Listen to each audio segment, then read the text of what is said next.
When was the last time that you learned something completely new? Not for work, not because you had to, but because you genuinely wanted to. Here's usually what happens. In your 20s, you're pretty much guaranteed to learn. You're going through various different experiences such as school, meeting new people, experiencing new places, and it kind of forces you to learn new things. As you start getting into your late 20s, you might start seeing some success at your job. You're starting to get to the point where you're not really having to learn new things and you're still doing pretty well. And usually around your 30s, that's when the routine starts settling in. You do the same thing day in and day out at your work. You talk to the same people about the same things. You scroll on your phone more than you read. And the days start to just kind of blur together. And without realizing it, you've stopped growing. When your brain isn't challenged, you start to feel comfortable. And comfortable feels safe.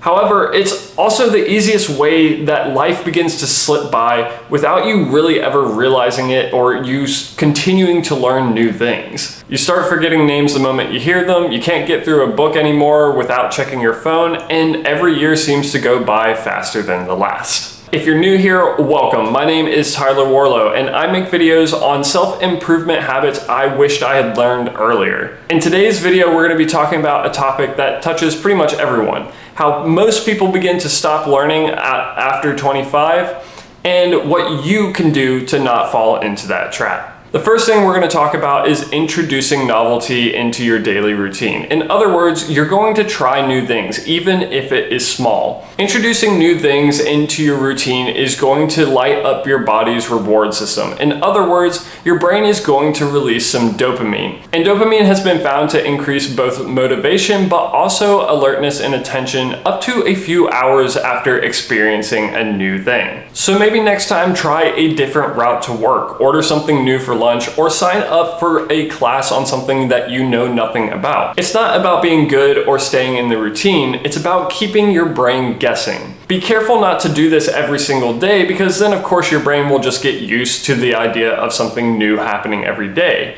Rather, you want to do this every so often to help keep your brain engaged and wondering what the next thing will be. Next up, you can introduce microlearning. One of the biggest complaints that I hear about people trying to continue learning is how they don't have the time, so they often lose motivation because they just can't keep up with it.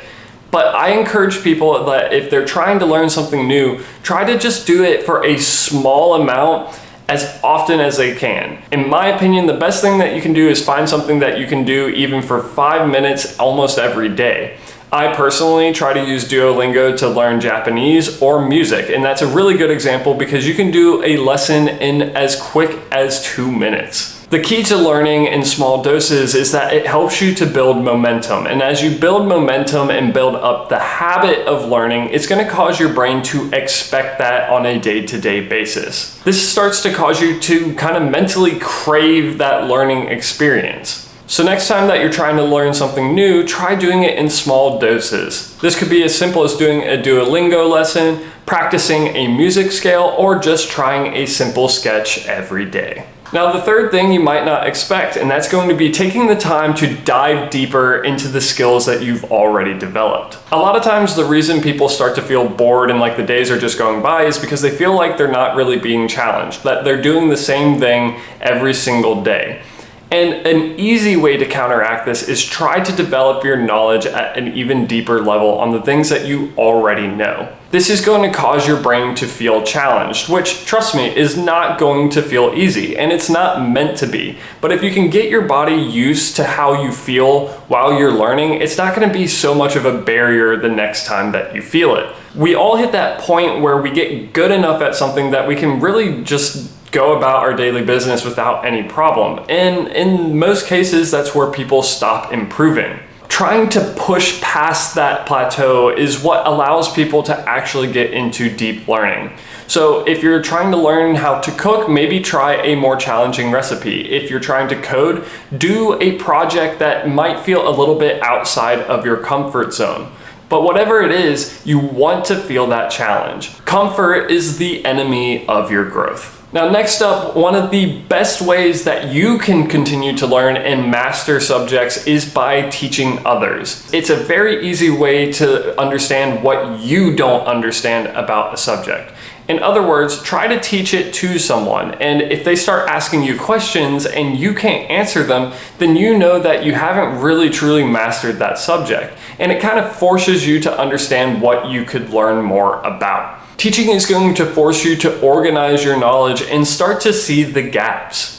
So you can do this by trying to teach a friend a new subject, sharing tips online like I do with YouTube, or maybe even just trying to do some tutoring. You'll be shocked at how much deeper you'll begin to understand a subject once you've actually had to teach it and explain it to other people in a way that they can understand. And finally, you're going to want to try and branch out. Earlier, I mentioned how you want to dive deeper into your existing skills. But in this case, it's kind of the opposite. You're going to want to try things that are outside of what you already know. It's going to help you to develop new ideas and concepts that you might then be able to link between the different subjects that you've begun to experience. This helps you to be more creative in your thought processes and to maybe make connections that you wouldn't have thought of otherwise. I know one of the things that was personally pretty useful for me was when I started taking business classes on top of my engineering classes.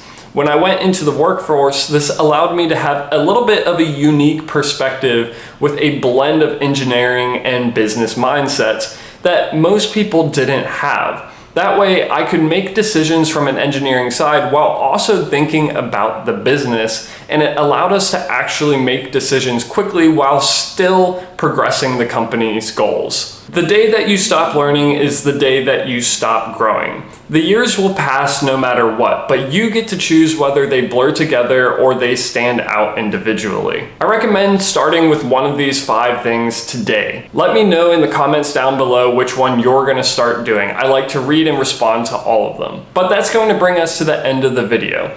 If you found this video to be helpful or informative at all, please be sure to leave a like and subscribe to join me along in this self-improvement journey. If you're interested in more videos like this one where I talk about learning, be sure to check out this video right here where I talk about learning after school. If you're more interested in my most recent stuff, be sure to check out this video right here. But until the next time, this is Tyler Warlow, signing off.